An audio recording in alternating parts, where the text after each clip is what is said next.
Hero আলমের video বার্তা, সাবেক তথ্য প্রতিমন্ত্রী আরাফাতকে পেলেই গণধোলাই। 16 বছর যত জুলুম অত্যাচার হয়েছে প্রতিটি ঘটনার যেন বিচার হয়, বলছে এবি পার্টি। বিএনপির দুলুর হুঙ্কার, শেখ হাসিনার ছবি প্রচার করলে টিভি পত্রিকায় আগুন দেওয়া হবে।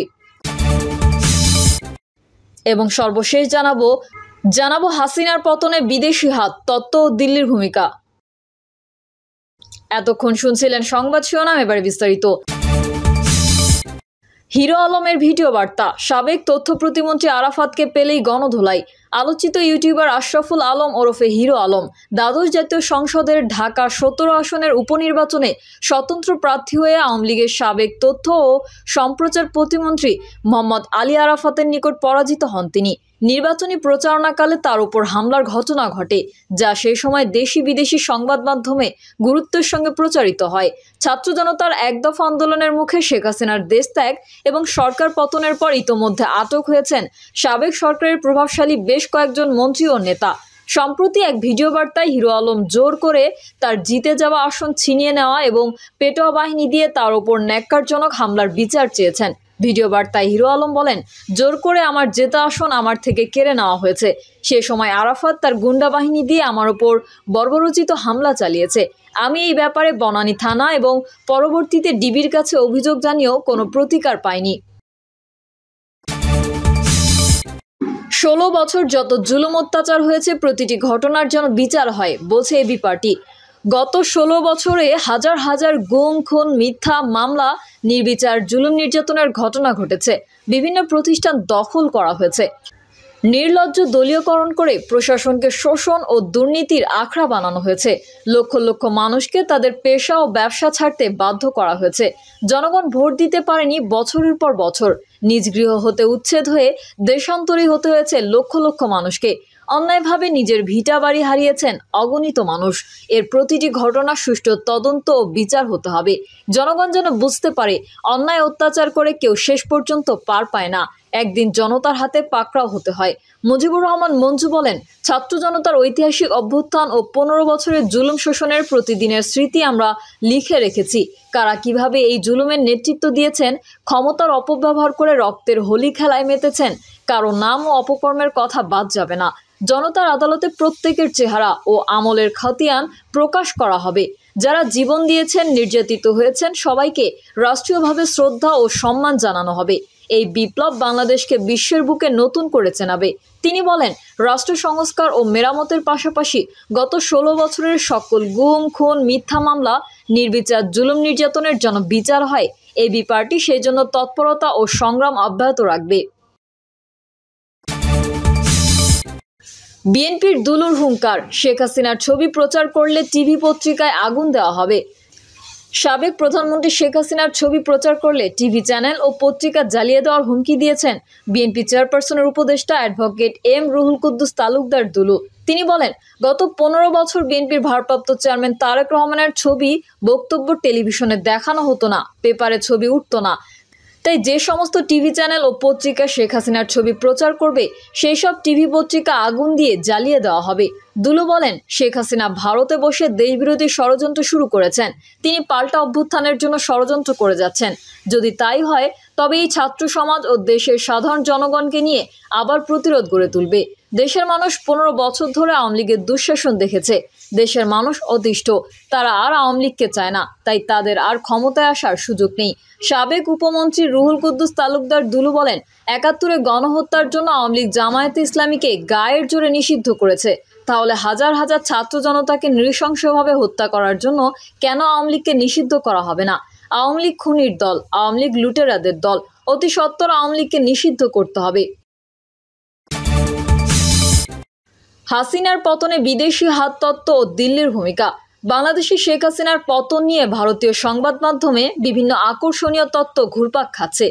তার মধ্যে একটি হলো, 84 বছর বয়সী অর্থনীতিবিদ মোহাম্মদ ইউনূসী আসলে আওয়ামী লীগকে উৎখাত করার ক্ষেত্রে নেতৃত্ব দিয়েছেন এবং হাসিনার বাইরের সবচেয়ে বড় সমর্থক ও গুরুত্বপূর্ণ আঞ্চলিক শক্তি ভারতকেও তিনি বাংলাদেশের রাজনীতি থেকে সরিয়ে দিয়েছেন।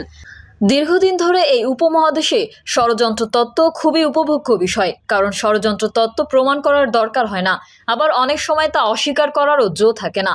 দক্ষিণ এশিয়ার শাসকেরা যখনই তাদের অন্দরমহলে সংকটে পড়েছেন, তখনই তারা বিদেশি হাত তত্ত্বের আশ্রয় নিয়েছেন। বিংশ শতাব্দীর দ্বিতীয়ার্ধে ভারতীয় রাজনীতির প্রধান বিষয় ছিল ষড়যন্ত্র তত্ত্ব। ইন্দিরা গান্ধী তার কর্তৃত্ববাদী শাসন চালানোর সময় যখনই কোনো প্রতিরোধ বা আন্দোলনের মুখে পড়েছেন, তখনই তিনি তার জন্য বিদেশি হাত, বিশেষ করে সিআইএকে দায়ী করেছেন। 1975 সালের জরুরি অবস্থা জারি করার সময় ইন্দিরা গান্ধী ও তার বাম সমর্থকদের অভিযোগ ছিল দেশের ফ্যাসিবাদরা এবং বিদেশের সাম্রাজ্যবাদীরা তার প্রগতিশীল সরকারকে উৎখাত করার চেষ্টা চালাচ্ছে। এতদিন বাদে কেউ কেউ মনে করেন উদীয়মান ভারত এখন আগের চেয়ে অনেক আত্মবিশ্বাসী এবং নিজেই নিজের সুরক্ষা নিশ্চিত করার জন্য যথেষ্ট, এবং সেই কারণেই যে কোনো অনাকাঙ্ক্ষিত বা অপ্রত্যাশিত ঘটনার জন্য ভারতীয়রা বিদেশি হাতকে হরেদরে দোষারোপ করে না। কিন্তু সম্প্রতি ঢাকায় একজন মিত্র হারানোর ধাক্কা দিল্লির অন্দরমহলে বিশৃঙ্খলার জন্ম দিয়েছে বলে মনে হচ্ছে। মনে রাখা দরকার, ষড়যন্ত্র তত্ত্বগুলো রাজনৈতিক অপসংস্কৃতির জন্ম দেয় এবং সাধারণ জ্ঞান বুদ্ধি দিয়ে বিচার বিবেচনা করাকে নিরুৎসাহিত করে।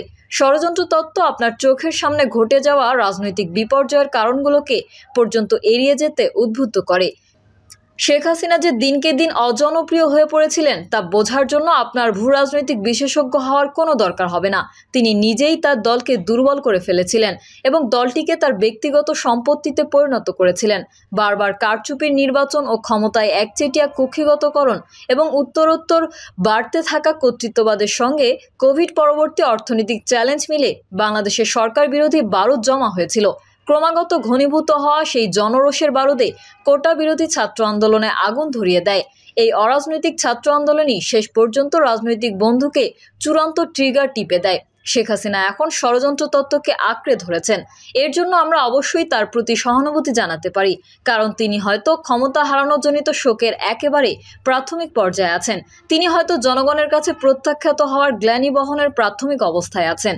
হাসিনা মনে করেন যুক্তরাষ্ট্র তাকে উৎখাত করেছে, কারণ তিনি আমেরিকাকে বাংলাদেশের একটি সামরিক ঘাঁটি বানাতে দিতে চাননি। সাম্প্রতিক সময়ের দক্ষিণ এশিয়ায় হাসিনাই একমাত্র নেতা নন যিনি ক্ষমতা হারানোর জন্য যুক্তরাষ্ট্রকে দায়ী করছেন। 2022 সালের এপ্রিলে পাকিস্তানের জাতীয় পরিষদে অনাস্থা ভোটের মাধ্যমে ইমরান খানকে প্রধানমন্ত্রীর পদ থেকে সরিয়ে দেওয়ার পর তিনিও এই অভিযোগ করেছিলেন। হাসিনার মতো ইমরান খানও বলেছিলেন, আমেরিকাকে পাকিস্তানের মাটিতে একটি ঘাঁটি গাড়তে দিতে না চাওয়ায় আমেরিকা তার বিরুদ্ধে চলে গিয়েছিল এবং আমেরিকার ইন্ধনেই তাকে গদিচ্যুত করা হয়েছিল। একথা নিশ্চিত করেই বলা যায়, এশিয়ার চীনের সামরিক চ্যালেঞ্জ মোকাবিলার জন্য যুক্তরাষ্ট্র এই অঞ্চলে সামরিক বাহিনীর ঘাঁটি ও সামরিক সুযোগ সুবিধা খুঁজছে। তাই বলে যুক্তরাষ্ট্রের বাংলাদেশ ও পাকিস্তানের ঘাঁটি বানানো এতটাই দরকার যে তার জন্য তারা অভ্যুত্থান সংগঠিত করছে, এই ধারণা পোষণ করা বাড়াবাড়ি হবে। কিন্তু ষড়যন্ত্র তত্ত্বের মাথাচাড়া দেওয়ার জন্য প্রমাণের প্রয়োজন হয় না। এর মধ্যে দিয়ে অভ্যুত্থান তত্ত্ব সিআইএকেও বাড়াবাড়ি রকমের কর্তৃত্ব দিচ্ছে বলে মনে হচ্ছে। সিআইএর দক্ষতা ও সক্ষমতা সম্পর্কে দক্ষিণ এশিয়ার যেসব রটনা আছে, তা আদতে সংস্থাটির প্রকৃত ক্ষমতাকে ছাপিয়ে গেছে। খেয়াল করুন, ভেনেজুয়েলার সাম্প্রতিক নির্বাচন সেখানকার বহুল নিন্দিত প্রেসিডেন্ট নিকোলা মাদুরোকেই সিআইএ ক্ষমতাচ্যুত করার সর্বোচ্চ চেষ্টা করেও তা করতে পারেনি। আবার যুক্তরাষ্ট্র 60 বছরের বেশি সময় ধরে চেষ্টা চালিয়েও কিউবার ক্ষমতায় থাকা কমিউনিস্ট শাসনকে উৎখাত করতে ব্যর্থ হয়েছে। এই দুটো দেশই বলা যায় আমেরিকার একেবারে বাড়ির উঠোনে। দক্ষিণ এশিয়ার ষড়যন্ত্র তাত্ত্বিকদের ঘোর লাগা কল্পনা শক্তিকে চাপিয়ে তোলার কাজ যে শুধু সিআইএ করে আসছে তা নয়। এই অঞ্চলের কোনো দেশের শাসন পরিবর্তিত হলে আজকাল আমাদের ভারতের গোয়েন্দা সংস্থা রিসার্চ অ্যান্ড অ্যানালাইসিস উইংকেও দায়ী করা হয়। এসব সরকার পরিবর্তনের জন্য বিদেশি হাতকে দোষারোপ করা ষড়যন্ত্র তাত্ত্বিকেরা বুঝে হোক বা না বুঝে হোক, শেষ পর্যন্ত ভারতীয় এস্টাবলিশমেন্টকেই গোয়েন্দা ব্যর্থতার জন্য দায়ী করে থাকেন।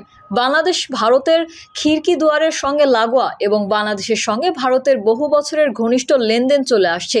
এ কারণে আপনি যদি বলেন সিআইএ বাংলাদেশে একটি অভ্যুত্থান পরিচালনা করেছে, তাহলে ধরেই নেওয়া হয় আপনি দিল্লিকে বাংলাদেশের সবচেয়ে গুরুত্বপূর্ণ মুহূর্তটির বিষয়ে বেখবর থাকার জন্য অভিযুক্ত করছেন। বাংলাদেশের আজকের এই সংকটের উৎপত্তি ও বিস্তার এবং এই সংকট নজরদারির জন্য দিল্লির ব্যবস্থাপনার ওপর ভারতের পক্ষ থেকে একটি গুরুতর ময়নাতদন্ত করতে হবে। সেটি করা গেলে তা ভারতের আঞ্চলিক নীতির ক্ষেত্রে মূল্যবান পাঠ তৈরি করবে। প্রিয় দর্শক, এই ছিল এখনকার সর্বশেষ সংবাদ। আপডেট সংবাদ পেতে চ্যানেলটি সাবস্ক্রাইব করে বেল আইকনটি ক্লিক করুন। কমেন্টে আপনার মতামত জানিয়ে আমাদের সাথেই থাকুন। ধন্যবাদ সবাইকে। আল্লাহ হাফেজ।